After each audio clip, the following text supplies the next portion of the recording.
भद्राणि पश्यन्तु मा कश्चित् दुःखभाग् भवेत्। तुलसी काननं यत्र यत्र पद्मवनानि च पुराण पठनं यत्र तत्र संनियतो हरि।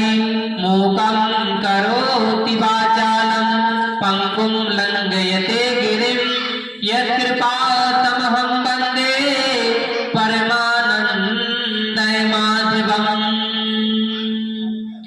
ध्यानमूलं गुरुर्मूर्ति पूजामूलं गुरुर्पदं मन्त्रमूलं गुरुर्वाक्यं मोक्षमूलं गुरुकृपा। जय जय श्री राधारमण जय जय नवल किशोर जय परमेश्वर। अकारण करुणा करुणालय श्री भक्ति वांछा कल्पतरु श्री रामचंद्र जी की बांकमय मूर्ति श्री रामचरित मानस जी के चरणों में शिवालक का कोटि कोटि प्रणाम। श्री कृष्ण की बांकमय मूर्ति श्रीमद् भागवत जी के चरणों में शिवालक का कोटि कोटि प्रणाम। और इस राम कथा के प्रमुख श्रोता प्रमुख वक्ता श्री हनुमंत श्री हनुमान जी के चरणों में शिवालक का कोटि कोटि प्रणाम। और मां प्रिया के चरित्र को चरितार्थ करने वाली मां सीता जी के चरणों में शिवालक का कोटि कोटि प्रणाम। और इस बालक की जहां जहां तक दूर दूर तक आवाज पहुंच रही हो वहां के जीवों के हृदय में विराजमान मेरे गोविंद के चरणों में शिवालक का कोटि कोटि प्रणाम। और इस कथा में विराजमान मेरे पिता समान मेरे भाई समान मेरी बहन समान मेरी माताएं समान इन सभी के हृदय में विराजमान मेरे गोविंद को शिवालक का कोटि कोटि प्रणाम। और इस एक दिवसीय राम कथा में इस बालक से जो भी गलती तथा जो भी त्रुटियां हो उस गलती को आप सभी क्षमा करें, क्योंकि कहा जाता है कि जो भगवान की कथा है हरि अनंत हरि कथा अनंता।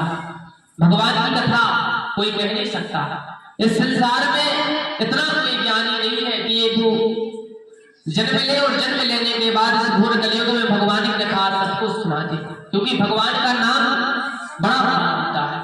भगवान का नाम सब नहीं ले सकते। तो महाराज आइए हम सब इस राम कथा में प्रवेश करते हैं। और राम कथा में प्रवेश करने से पूर्व तुलसीदास जी महाराज कहते हैं कि भैया हम जब राम कथा सुने तो हमें सबसे पहले अपना मन शुद्ध और तन पवित्र कर लेना चाहिए, क्योंकि मन शुद्ध होगा तभी जाकर भगवान के चरणों में लिखागा। तो आइए महाराज हम तुलसीदास जी की चौपाइयों का अध्ययन करते हैं। तुलसीदास जी कहते हैं कि राम नाम के साबुन से राम नाम के साबुन से जो मन का मैल छुड़ाएगा, निर्मल मन के दर्पण में श्री राम के दर्शन पाएगा, श्री राम के दर्शन पाएगा। इसका अर्थ समझते हैं महाराज आप लोग कि राम नाम के साबुन से जो मन का मैल छुड़ाएगा, निर्मल मन के दर्पण में श्री राम के दर्शन पाएगा। इसका अर्थ जानते हैं, चौपाई तो सभी ने सुनी होगी, लेकिन इसका अर्थ बड़ा अच्छा है। तुलसीदास जी कहते हैं कि महाराज अगर हमें भगवान की कथा सुननी है, भगवान के मंदिर जाना है, भगवान के चरणों में लगना है, तो सबसे पहले क्या करना पड़ेगा? राम नाम के साबुन से, क्योंकि हम स्नान तो रोज करते हैं, नाना प्रकार के साबुन भी रोज लगाते हैं, लेकिन क्या आपने कभी विचार किया कि क्या हमें तन पवित्र करने से भगवान मिल जाएंगे? कभी नहीं मिलेंगे महाराज। भगवान को प्राप्त करना है तो पवित्र क्या करना होगा? सबसे पहले मन पवित्र करना होगा। मन अच्छा होगा तभी जाकर मन भगवान के चरणों में लगेगा और हमें भगवान के चरणों की प्राप्ति करा देगा। तो तुलसीदास जी ने इस कलयुग में बड़ी अच्छी चौपाई लिखी है कि जो राम नाम के साबुन से मन का मैल छुड़ाएगा, निर्मल मन के दर्पण में श्री राम के दर्शन पाएगा। आप लोगों ने विचार किया कि महाराज हमारा कल्याण संसार रूपी सावने लगाने से होगा कि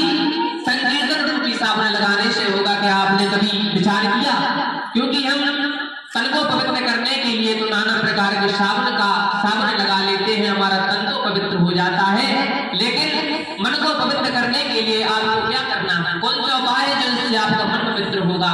तो तुलसीदास जी कहते हैं महाराज, जिस प्रकार हम तन को पवित्र करने के लिए नाना प्रकार के साबुन लगा लेते हैं तो हमारा तन पवित्र हो जाता है, लेकिन मन को पवित्र करने के लिए हमें भगवान की कथाएं सुननी पड़ेगी, हमें भगवान का संकीर्तन करना पड़ेगा, हमें भगवान के शरणों में लगना पड़ेगा, तब जाकर हमारा मन और तन पवित्र होगा। बोलिए श्यामल रामचंद्र भगवान की जय। तो महाराज तुलसीदास जी महाराज कहते हैं, क्योंकि रामचरितमानस में जीवन चलाने की क्रिया लिखी है चौपाइयों में, क्योंकि तुलसीदास जी महाराज कहते हैं कि बिन भोजन पानी बिना उधर न चावे क्रांति, ऐसे ही सत्संग बिना मन नहीं पावे शांति। ये आपको बड़ी भूख लगी हो तो आप किस चीज की इच्छा होती है आपकी? बहुत भूख लगी हो तो हमारा मन होता है कि भोजन मिल जाए, यही मन होता सबका। अगर किसी को बहुत तेज भूख लगी हो तो हमारा मन होता है कि भैया हमें बहुत अच्छे से पकवान मिल जाए जिससे हमारी भूख शांत हो जाए। भूख मिटाने को उपाय तो सभी जानते हैं, लेकिन आपने कभी विचार किया कि जिस प्रकार से हम पेट की भूख को शांत करने के लिए भोजन कर लेते हैं, लेकिन जो हमारी मन की भूख है, जो हमारे हृदय की भूख है, क्या आपने विचार किया कि हमारे मन की भूख कैसे शांत होगी? हमारे हृदय में जो विकार भरे हैं, जो पाप भरे हैं, उनका उद्धार तथा उनका हमारा कल्याण, उनका नाश कैसे होगा? आपने विचार किया? तो तुलसीदास जी महाराज लिखते हैं कि बिन भोजन पानी बिना उधर न चावे क्रांति, ऐसे ही सत्संग बिना मन नहीं पावे शांति। जिस प्रकार भैया भूख को शांत करने के लिए हमें भोजन की अति आवश्यकता होती है, इसी प्रकार हमें मन की भूख को शांत करने के लिए भजन की आवश्यकता होती है। तो महाराज हम भगवान की कथा कब सुन पाएंगे? जब हमारा मन साफ होगा, मन भगवान के चरणों में लगेगा, तभी जाकर हम भगवान की कथाएं सुन पाएंगे। तो आइए हम मन को साफ, मन को पवित्र करने के लिए भगवान का संकीर्तन करते हैं। आइए सभी लोग संकीर्तन करते हैं साथ में।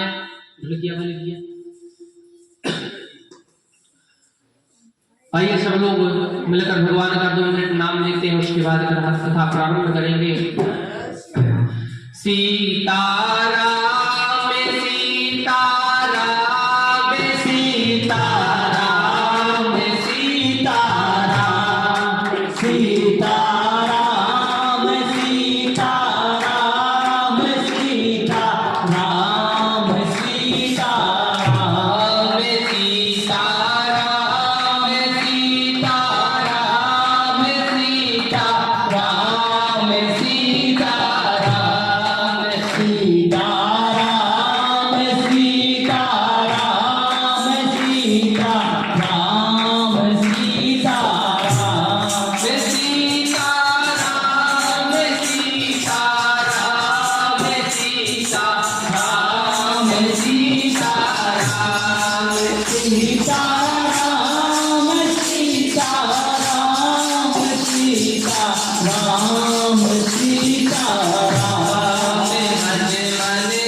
क्योंकि समय भी बहुत हो चला है, तो हम सभी कथा की ओर अग्रसर होते हैं, भगवान की कथा में प्रवेश करते हैं। तो इस रामचरितमानस में भगवान शिव की कथा आती है। भगवान शिव की कथा तो आप सब लोगों ने सुनी है, और अभी कुछ ही दिनों बाद शिवरात्रि भी आने वाली है, तो हम सब भगवान शिव की कथा में प्रवेश करते हैं और भगवान शिव की कथा सुनते हैं। तो तुलसीदास जी महाराज कहते हैं कि संसार में अगर हम एक बार भी भगवान की कथा सुन लें और जीवन पर हमने अगर पाप किए हो, जन्म से ही पाप किए हो, और अंत समय अगर हम भगवान की कथा सुन ले, भागवत की कथा सुन ले, अगर कोई संत का संग मिल जाए तो हमारा उद्धार हो जाता है। क्योंकि एक समय की बात है, महाराज माँ पार्वती कैलाश पर्वत पर बैठकर विश्राम कर रही थी। तो माँ पार्वती जब अपने कैलाश पर्वत पर बैठकर विश्राम कर रही थी तो नारद जी ने विचार किया। नारद जी सोचने लगे कि महाराज चलते हैं, क्यों ना आज माता पार्वती के दर्शन कर लिए जाएं। तो नारद जी अपने स्थान पर चलते चलते कैलाश पर्वत पर पहुंचे। अब नारद जी कैलाश पर्वत पर कब गए? जब शंकर भगवान राम भगवान के दर्शन करने के लिए जब वहां पहुंचे तो नारद जी ने मौका देखा और नारद जी माता पार्वती के जी के पास पहुंचे और पार्वती जी माता के पास पहुंचकर माता पार्वती को प्रणाम किया। तो माता पार्वती जी ने जब नारद जी को देखा तो माता पार्वती जी कहने लगी कि अरे नारद, क्या बात है, आजकल तुम आते जाते बहुत कम हो, कौन सी बात हो गई? तो नारद जी कहने लगे कि अरे भैया, नारद जी ने कहा कि अरे माता, आजकल के जो प्राणी हैं, पहले प्राणी कपटी थे लेकिन आजकल के देवता भी सारे कपटी हो गए हैं। महाराज माता पार्वती जी कहने लगी कि देखो नारद, इस संसार में मेरे स्वामी तो इतने अच्छे हैं कि अगर जब वो भगवान श्री रामचंद्र जी के दर्शन करते हैं तो दर्शन के समय जो ने भगवान की छवि के दर्शन होते हैं वो भी मुझे बताते हैं कि भगवान श्री रामचंद्र जी ने आज मुझे इस रूप में दर्शन दिए। महाराज आपको बताएं। माता की बात सुनकर नारद जी कहने लगे कि अरे मैया, अरे पार्वती, मैं विश्वास नहीं करता कि भगवान शंकर आपको इतनी गुण बात बताते होंगे। तो महाराज आपको बताएं, जब पार्वती जी मैया ने कहा कि अरे नारद जी, आप कपट वाली बात करते हो, भगवान शंकर तो इतने अच्छे हैं, भगवान शंकर तो इतने दयालु हैं। जब वो ध्यान लगाकर भगवान श्री रामचंद्र जी के दर्शन करते हैं तो दर्शन के समय जब उन्हें भगवान रामचंद्र जी की छवि के दर्शन होते हैं तो वो भी मुझे बताते हैं कि देखो पार्वती, आज मुझे भगवान राम ने इस रूप में दर्शन दिए हैं, बोले हैं सबसे अच्छे हैं। अब नारद जी हंसने लगे। नारद जी ने कहा कि अरे पार्वती, आपको पता है कि भगवान शंकर ने जो अपने गले में मुन्नों की माला पहनी है वो किसकी है? हम मैया। महाराज माता पार्वती कहने लगे कि अरे नारद, हमें नहीं पता।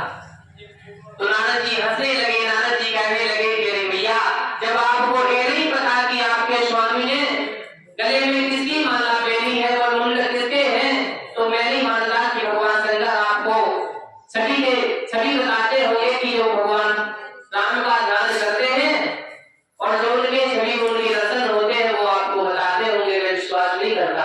अब मैया को बड़ा क्रोध आया। मैया ने नारद जी से कहा कि देखो नारद, रुको, भगवान को आने दो, मैं भोलेनाथ से पूछूंगी कि भगवान आपने इतनी गुण बात मुझसे क्यों छुपाई। तो महाराज जब भोलेनाथ जी के आने का समय हुआ तो नारद जी ने विचार किया कि चलो महाराज, जब हमको यहाँ से चलना चाहिए। तो नारद जी वहां से चले जाते हैं और रास्ते में भोलेनाथ जी के दर्शन होते हैं। तो भोलेनाथ जी को प्रणाम कर नारद जी जब आगे बढ़ने लगते हैं तो भोलेनाथ जी कहते हैं कि अरे नारद, रुको, क्या बात है, किस कार्य हेतु तुम्हारा हमारे कैलाश पर आगमन हुआ है? तो नारद जी कहने लगे कि अरे भगवान, कोई बात नहीं है, मैं तो आज मेरा मन हुआ तो मैं माता के दर्शन करने हेतु कैलाश पर्वत पर आ गया।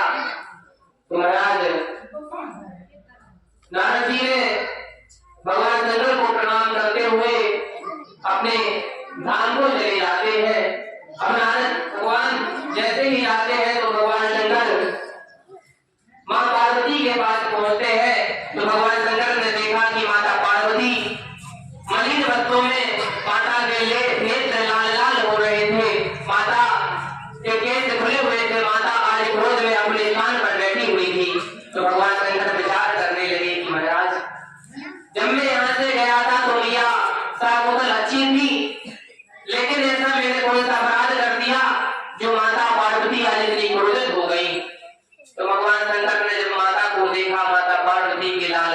नेत्र लाल लाल हो रहे थे। तो बस भगवान शंकर ने पूछा कि अरे पार्वती क्या बात है, किस कार्य हेतु तुम हमसे क्रोधित हो? तो माता पार्वती कहने लगी कि स्वामी मुझे आपसे बात नहीं करनी, आप बड़े कपटी हो। भगवान शंकर को बड़ा आचंबा हुआ। भगवान शंकर विचार करने लगे कि महाराज मैंने कौन सा कपट कर दिया पार्वती जी के साथ में जो पार्वती इतनी क्रोधित हो गई। तो भगवान शंकर कहने लगे कि अरे पार्वती क्या बात है, किस कार्य हेतु किस बात को लेकर तुम गुस्सा हो? तो मां पार्वती कहने लगी कि स्वामी आपने हमारे साथ बहुत बड़ा छल किया है, बहुत बड़ा कपट किया है, मैं आपसे बात नहीं करूंगी।